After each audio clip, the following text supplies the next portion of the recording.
সম্মানিত ভাইয়েরা, আমি ইমানের পরীক্ষায় যদি টিকে থাকতে পারি, আল্লাহ রাব্বুল আলামিন বলছে বান্দা তাহলে আমি তোমাদেরকে চূড়ান্ত বিজয় আমি তোমাদেরকে দান করব। যারা বলেন সুবহানাল্লাহ।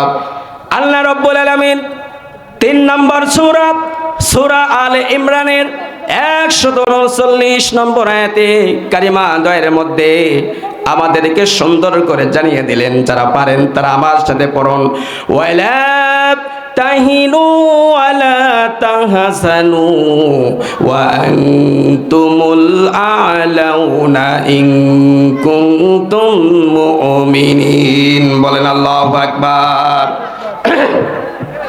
আল্লাহ রাব্বুল আলামিন বলছে, চিন্তা করো না, দুঃখ করো না, মন মরা হয় না বান্দা। যদি তুমি ইমানের উপর টিকে থাকতে পারো তাহলে আমি আল্লাহ রাব্বুল আলামিন তোমাকে ওয়াদা করে দিলাম, আমি তোমাদেরকে তাহলে বিজয় দান করব। যারা বলেন সুবহানাল্লাহ। তাহলে ইমানের পরীক্ষা যদি আসে, তাহলে ইমানের পরীক্ষায় আমাদেরকে তাহলে বিজয়ী হওয়ার দরকার আছে কি নাই? ইমানের পরীক্ষা দিতে গিয়া আমরা যদি হাসতে হাসতে শহীদ হতে হয়, আমরা হাসতে হাসতে শহীদ হয়ে যাব, তারপরে আমরা ইমানের পরীক্ষা থেকে পিছুপা হব না। যারা বলেন ঠিক কিনা? সম্মানিত ভাইয়েরা আমার, ইসলামকে টিকিয়ে রাখার জন্য যদি আমাদের বুকে তাজা রক্ত বিলিয়ে দিতে হয়, তারপরে আমরা বিলিয়ে দেব, তারপরে আল্লাহর আইন আল্লাহর জমিনে প্রতিষ্ঠা করে ছাড়বো ইনশাআল্লাহ। যারা বলেন ঠিক কিনা? কে কে রাজি আছেন? তুই হাত উঁচু করে আল্লাহ তাআলাকে দেখান। একটা তাকবীর হবে, নারায়ে তাকবীর, নারায়ে তাকবীর। আল্লাহ পাক কবুল করুন, সকলে বলেন আমিন। সম্মানিত ভাইয়েরা আমার, আল্লাহ রাব্বুল আলামিন বললেন, আল্লাযী খালাকাল মাউতা ওয়াল হায়াতা লিয়াবলুয়াকুম আইয়ুকুম আহসানু আমালা। বলেন আল্লাহু আকবার। আল্লাহ রাব্বুল আলামিন বললেন, বান্দারে আমি তোমাদের জন্য 2টা জিনিস সৃষ্টি করলাম। নাম্বার 1 হলো আমি তোমাদের জন্য মৃত্যু সৃষ্টি করলাম। নাম্বার 2 হলো আমি তোমাদের জন্য হায়াত সৃষ্টি করলাম। এই 2টা জিনিস কেন সৃষ্টি করলাম তোমরা কি তা জানো? আল্লাহ রাব্বুল আলামিন বললেন, লিয়াবলুয়াকুম আইয়ুকুম আহসানু আমালা। আমি আল্লাহ রাব্বুল আলামিন দেখতে চাই আমার কোন কোন বান্দাগুলো ভালো ভালো আমল নিয়ে আমার কাছে আসতে পারে। যারা বলেন সুবহানাল্লাহ। তাহলে আমরা মনে করেছি সমাজের ভিতরে আমরা যে ভালো ভালো আমলগুলো করি মনে হয় সেগুলো ভালো আমল না। তাহলে ভালো আমলের সার্টিফিকেট মানুষ দিলে হবে না। ভালো আমলের সার্টিফিকেট কে দিবে বলেন? কথা বলেন, কে দিবে? আল্লাহ। আল্লাহ রাব্বুল আলামিন বললেন, তাহলে ভালো আলমের সার্টিফিকেট আল্লাহ রাব্বুল আলামিন দিলেন। কি দান করে দিলেন? তিনি পবিত্র কোরআনে আয়াত সেট করে দিয়ে আমাদেরকে জানিয়ে দিলেন। যারা পারেন তারা আমার সাথে ঠোঁট মিলিয়ে মিলিয়ে পড়ুন, তুমিনুনা বিল্লাহি ওয়া রাসূলিহি ওয়া তুজাহিদুনা ফি সাবিলিল্লাহি বিআমওয়ালিকুম ওয়া আনফুসিকুম যালিকুম খায়রুল লাকুম ইন কুনতুম তা'লামুন। বলেন আল্লাহু আকবার। আল্লাহ বললেন, 1 নম্বর আল্লাহর প্রতি ঈমান। কার প্রতি ঈমান আনতে হবে বলেন? আমাদের আল্লাহর প্রতি ঈমান আছে না নাই? আল্লাহ বলেন, বান্দা তুমি যদি আমার উপরে ঈমান আনো, ঈমান আনার পরে তোমার উপরে বাধা আসবে, তোমার উপরে জুলুম হবে, তোমার উপরে অত্যাচার হবে, তোমাকে মামলা খাওয়া লাগবে, জেলে যাওয়ার ভয় ভীতি তোমাকে দেখানো হবে। কিন্তু তারপরেও যদি বান্দা তুমি ঈমানের উপর অটল থাকো, আমি তোমাকে ওয়াদা দিচ্ছি তোমাকে জান্নাত দান করে দেব। যারা বলেন সুবহানাল্লাহ। কারণ আল্লাহর নবী বলেছেন, আদ-দুনিয়া সিজনুল মুমিনিন ওয়া জান্নাতু ওয়া কাফের। আল্লাহর নবী এই কথা কেন বললেন? আল্লাহর নবী বললেন, এই দুনিয়াটা মুমিনদের জন্য হচ্ছে জাহান্নাম, আর কাফেরদের জন্য হলো কি জান্নাত।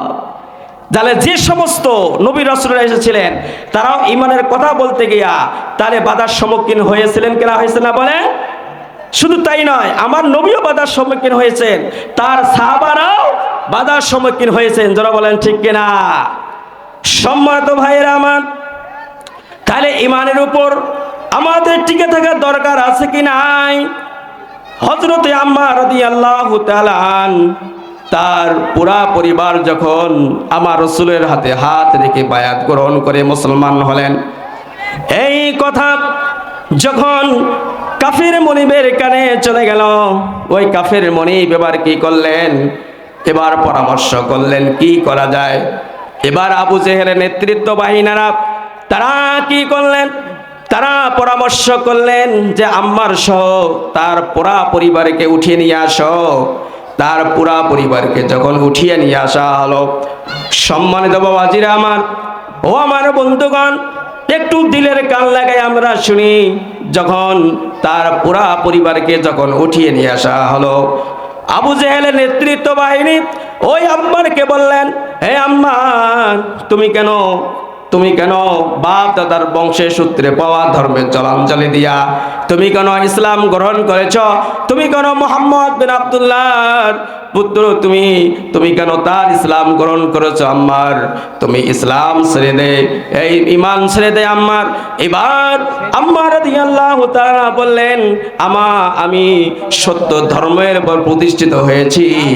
এতদিন পর্যন্ত যে ধর্মের উপরে ছিলাম সেই ধর্ম থেকে আমি সঠিক ধর্ম পেয়েছি, কারণ আল্লাহ রাব্বুল আলামিন পবিত্র কোরআনে আয়াত সেট করে দিয়ে আমাদেরকে জানিয়ে দিয়েছেন, ইন্নাদ-দীনা ইনদাল্লাহিল ইসলাম। বলেন আল্লাহু আকবার।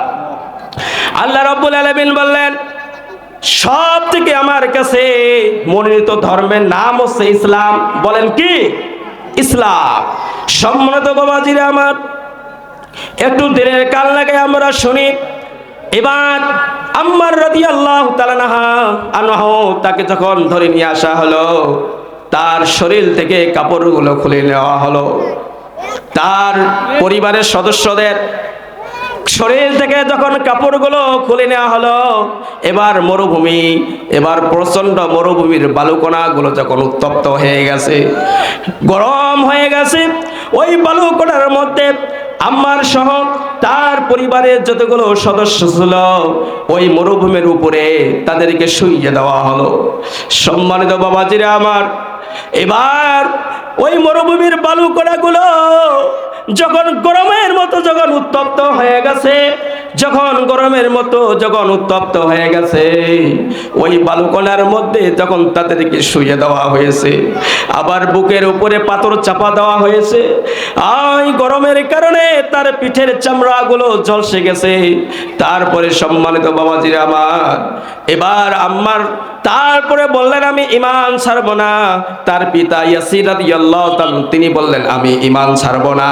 তারপরে তার মা সুমাইয়া রাদিয়াল্লাহু তাআলা তিনি বললেন, আমি ঈমান ছাড়ব না। সম্মানিত বাবাজিরা আমার, এবার কি করা হলো? আম্মারকে সহ তার পুরা পরিবারকে হাতে পায়ে এবার দড়ি দিয়ে বাঁধন দিয়া এবার খুঁটির সাথে বাঁধলেন। খুঁটির সাথে বাঁধাই করে তার পিতা ইয়াসির রাদিয়াল্লাহু তাআলাকে লক্ষ্য করে বললেন, হে তুমি ঈমান ছেড়ে দাও। তখন তিনি বললেন, না, আমি ঈমান ছাড়ব না, আমার জীবন যাই যাবে, কিন্তু আমি আল্লাহর ঈমান ছাড়ব না। সম্মানিত ভাইরা আমার, এবার ইয়াসির রাদিয়াল্লাহু তাআলাকে কি করা হলো? তার পায়ের মধ্যে দুইটা রশি বাঁধলেন।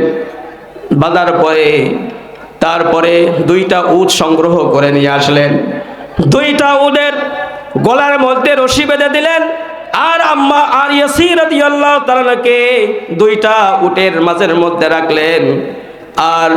আর 2টা উটকে এমন ভাবে বিদম হারে পিটালেন, ওই উট 2টা যখন 2 পাশে দৌড় যখন দিয়েছে, ইয়াসির রাদিয়াল্লাহু তাআলার 2টা পা এবার মুরগির রানের মতো ছটফট করে ছিন্ন বিচ্ছিন্ন হয়ে গেছে। সম্মানিত বাবাজি আমার, এবার যখন 2টা পা মুরগির রানের মতো যখন ছটপট করতে ছিঁড়ে গিয়েছে, তার শরীর থেকে রক্তে রঞ্জিত হয়ে গেছে এবং সে আল্লাহ রব্বুল আলামিনের শাহাদাত বরণ করে আল্লাহর জান্নাতের মেহমান হয়ে গেছেন। ধরে বলেন সুবহানাল্লাহ।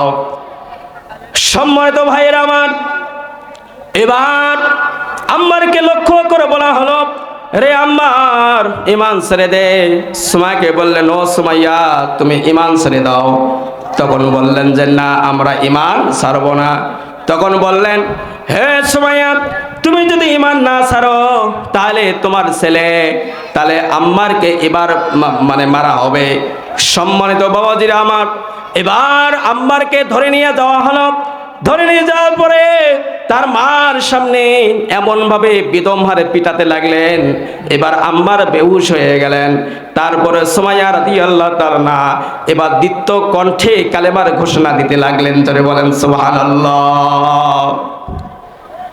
সম্মানিত বাবাজিরা আমার, এবার যখন সুমাইয়া যখন ইমানের দীপ্ত কণ্ঠে যখন কালেমার ঘোষণা দিতে লাগলেন, তখন আবু জাহেল বললেন, ও সুমাইয়া, তুমি কালেমার ঘোষণা বন্ধ করে দাও। যদি তুমি কালেমার ঘোষণা বন্ধ করে না দাও সুমাইয়া, তাহলে তোমাকে উলঙ্গ করা হবে, তাহলে তোমাকে বাড়া হবে। এবার সুমাইয়া বললেন, হে আবু জেহেলের সালা সামদারা, তোমরা শুনে রাখো, তোমরা যাই কিছু করো না কেন, তারপরে আমি আল্লাহ আর তার রাসূলকে ভুলবো না। জনগণ আল্লাহু আকবার। সম্মানিত বাবাজিরা আমার, এবার সুমাইয়া কি করা হলো, যখন দীপ্ত কণ্ঠে কালেমার ঘোষণা দিতে লাগলেন, এবার আবু জেহেল সেলা সামদারা এবার তারা কি করলো, ওই সুমাইয়া রাদিয়াল্লাহু তাআলা আনহার কাছে চলে গেল।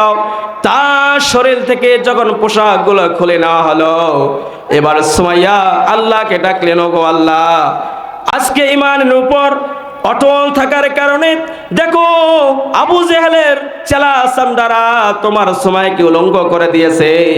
এই কথা আবু জেহেল যখন শুনলেন, সম্মানিত বাবাজিরা আমার, এবার আবু জেহেল করলেন কি, তার পাশের এক সৈনিকের হাত থেকে এবার যখন বল্লমটা কেড়ে নিয়ে আসলেন, বল্লমটা কেড়ে নিয়ে আসিয়া সুমাইয়া রাদিয়াল্লাহু তাআলার কাছে গিয়া এমন ভাবে সজরে তার লজ্জা স্তরের ভিতরে বর্ষা ঢুকাইয়া দিলেন। আমার ভাইরা, এবার সুমাইয়া রাদিয়াল্লাহু তাআলা আনহা এবার জমিনের মধ্যে পড়ে গেছেন।